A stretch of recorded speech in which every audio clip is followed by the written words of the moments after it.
Taste the Daily.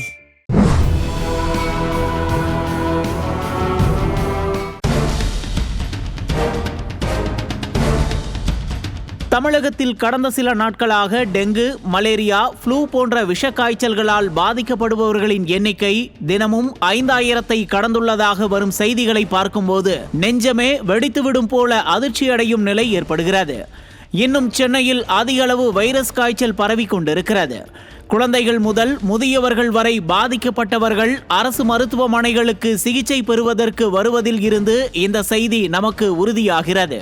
மழைக்காலங்களில் பரவக்கூடிய dengue, chikungunya, malaria, விஷக்காய்ச்சல் போன்ற நோய்கள் தற்போதே மக்களை தாக்க துவங்கி உள்ளதால் இப்போதே அரசு மருத்துவமனைகள் நிரம்பி வழிகின்றன. நோயாளிகள் எண்ணிக்கை தொடர்ந்து அதிகரிப்பதால் உரிய சிகிச்சை அளிக்கப்படாமலும் போதுமான மருந்துகளும் வழங்கப்படாமலும் நோயாளிகளை சிரமத்திற்குள்ளாக்குகிறது இந்த அரசு. இதைவிட கொடுமை என்னவென்றால், ஒரு சில அரசு மருத்துவமனைகளில் ஒரே ஊசியை பல நோயாளிகளுக்கு போடும் அவல நிலையும் நிலவுகிறது.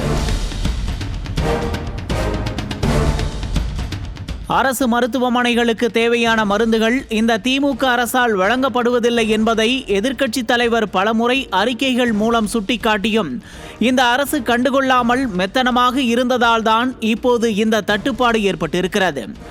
எங்களிடம் மருந்து இருப்பு இல்லை என்று மருத்துவமனை கைவிரித்தாலும் இதனால் பாதிக்கப்படுவது என்னவோ அப்பாவி மக்கள்தானே. நோய் வந்தால் சரி செய்ய மருத்துவமனையை தேடி போவோம். ஆனால் தமிழ்நாட்டின் பெரும்பான்மையான அரசு மருத்துவமனைகளே கழிவு நீரால் நிரம்பி வழிகின்றன. அரசு மருத்துவமனைகளே இப்படி நோய்களை உருவாக்கும் கூடாரங்களாக மாறினால் அரசு மருத்துவமனைகளுக்கு வரும் ஏழை எளிய நடுத்தர மக்கள் கதி என்ன என்று கொஞ்சமாவது நினைத்து பார்க்க வேண்டாமா? அதிமுக ஆட்சி காலத்தில் இதுபோன்ற காய்ச்சல் பரவும் சமயத்தில் சுகாதாரத்துறை, உள்ளாட்சித்துறையுடன் இணைந்து முறையான முன்னெச்சரிக்கை நடவடிக்கைகளையும் எடுத்ததால் தான் கடந்த 10 ஆண்டுகால அதிமுக ஆட்சியில் இதுபோன்ற மர்ம காய்ச்சல்கள் பரவாமல் கட்டுக்குள் இருந்தது. ஆனால் ஸ்டாலின் தலைமையிலான இந்த திமுக ஆட்சி மக்கள் நலனில் சிறிதும் அக்கறை செலுத்தாமல் தன் உடல் நலனை தினமும் பேணி காக்கும் ஒருவரைத்தான் சுகாதாரத்துறை அமைச்சராக்கி இருப்பதை கண்டு மனம் வெம்பி போயிருக்கிறார்கள் தமிழ்நாட்டு மக்கள். ஆனால் இதையெல்லாம் கேட்டால் தேள் கொட்டியது போல அது இது என்று பேசி சப்பை கட்டுகிறது இந்த அரசு. தமிழ்நாடு மருத்துவ பணிகள் கழகம் தமிழகத்தில் உள்ள அனைத்து அரசு மருத்துவமனைகளுக்கும் தேவைப்படும் மருந்து பொருட்களை தர ஏற்பாடுகளை செய்யுமா? ஏழை எளிய நோயாளிகளை பழிவாங்கும் மருந்து மாத்திரை தட்டுப்பாட்டிற்கு தீர்வு கிடைக்குமா? மருந்து பொருட்கள் மற்றும் முன்னெச்சரிக்கைகளை உறுதிப்படுத்துவாரா சுகாதாரத்துறை அமைச்சர்?